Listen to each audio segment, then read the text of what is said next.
যে আমাদের প্রতিদ্বন্দ্বী দলের প্রার্থী সে ক্যান্টনমেন্টে প্রবেশ করার সময় ওখানকার যে দায়িত্বরত সেনা কর্মকর্তাদের সাথে বাকবিতণ্ডে জড়ায় এবং অত্যন্ত বিশ্রী ভাষায় তাদেরকে অপমান করে। জনগণকে খালি বলতে চাই যে তাদের আসল চেহারাটা দিন দিন উন্মোচন হয়ে যাচ্ছে। এটা এখন জাতির সামনে স্পষ্ট যে এই দুইটা দল, এটা হলো মুদ্রার এই পিঠ আর ওই পিঠ, একটা পাকিস্তানমুখী আর একটা ভারতমুখী।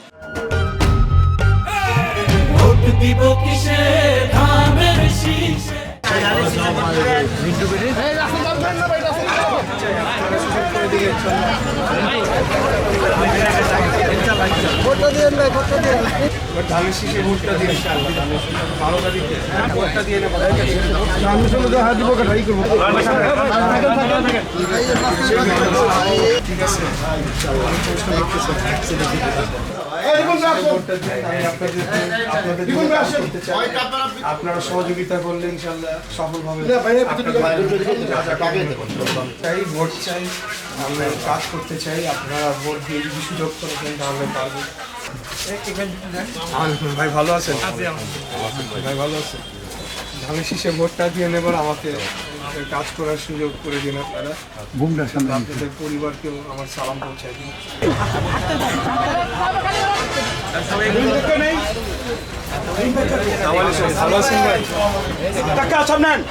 আজকে আমরা ধোলাইখালে গণসংযোগে কর্মসূচিতে অংশগ্রহণ করেছি। এখানে আমরা বিভিন্ন যারা মোটর পার্টস ব্যবসায়ী সমিতি রয়েছে এবং অন্যান্য যারা ব্যবসায়ীরা রয়েছে এবং বিভিন্ন অটো পার্টস মার্কেট রয়েছে, সেখানে আমরা যাব, বিভিন্ন ব্যবসায়ীদের সাথে আমরা গণসংযোগ করব এবং তাদের কাছে আমাদের প্রতিশ্রুতি দিব এবং আমাদের পক্ষে, ধানের শীষের পক্ষে আমরা ভোট চাইব। আমরা একটা বিষয় নিয়ে অত্যন্ত উদ্বিগ্ন। আমরা দেখেছি যে আমাদের প্রতিদ্বন্দ্বী একটি রাজনৈতিক দলের প্রধান নারী বিদ্বেষীমূলক সোশ্যাল মিডিয়াতে পোস্ট দেওয়ার পরে পরবর্তীতে একটা বানোয়াট একটা গল্প দাঁড়ানোর চেষ্টা করছে যে অ্যাকাউন্ট হ্যাক হয়ে গিয়েছিল। তা আমরা মনে করি যে এটা আসলে তাদের বিভিন্ন সময় যে নারী বিদ্বেষী বক্তব্য তারই ধারাবাহিকতার অংশ। তার কিছুদিন আগে আল জাজিরাতে একটা ইন্টারভিউতেও নারীদেরকে অনেকটা প্রাণীর সাথে তুলনা করা হয়েছে।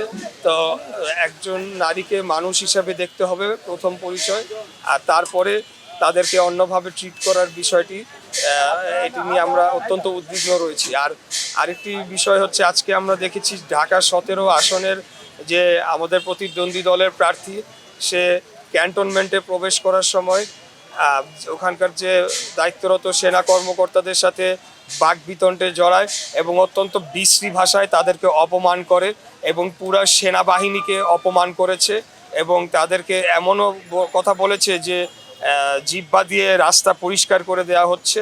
এই ধরনের অবমাননাকর বক্তব্য সেনাবাহিনীর পক্ষে দিয়েছে। তো আমরা এটা কোনোভাবেই মেনে নিতে পারি না। আমরা এটা তীব্র নিন্দা ও প্রতিবাদ জানাচ্ছি এবং আমরা জনগণকে খালি বলতে চাই যে তাদের আসল চেহারাটা দিন দিন উন্মোচন হয়ে যাচ্ছে। তাদেরকে আগামী 12ই ফেব্রুয়ারি সর্বসাধারণ যাতে ব্যালটের মাধ্যমে জবাব দেয়, সেই আহ্বান আমরা জানাচ্ছি। দেখার পরে আমি প্রথমে এটা বিশ্বাস করতে পারি নাই। আমি ভেবেছি এটা কি কোনো এআই জেনারেটেড ভিডিও কিনা, যে এরকম একটা মন্তব্য কিভাবে করতে পারে। মানে ইতিপূর্বে আমরা দেখেছি যে আওয়ামী লীগের সময় তারা ইতিহাসকে বিকৃত করেছে এবং নানা ধরনের উদ্ভট তথ্য উপস্থাপন করেছে। এখন আমরা একই জিনিসের পুনরাবৃত্তি দেখতে পাচ্ছি এবং এটা এখন জাতির সামনে স্পষ্ট যে এই দুইটা দল, এটা হলো মুদ্রার এই পিঠ আর ওই পিঠ, একটা পাকিস্তানমুখী আর একটা ভারতমুখী।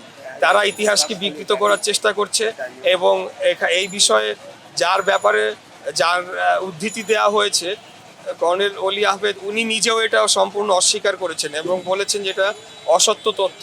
তো আমি জানি না আসলে তারা কি কারণে এই ধরনের বিতর্ক সৃষ্টি করছে। তারা, আমি বলবো যে এটা আসলে বাংলাদেশের জনগণ এটা কোনোদিনও মেনে নিবে না এবং আগামী 12 তারিখেই তারা ব্যালটের মাধ্যমে তাদের জবাব পেয়ে যাবে।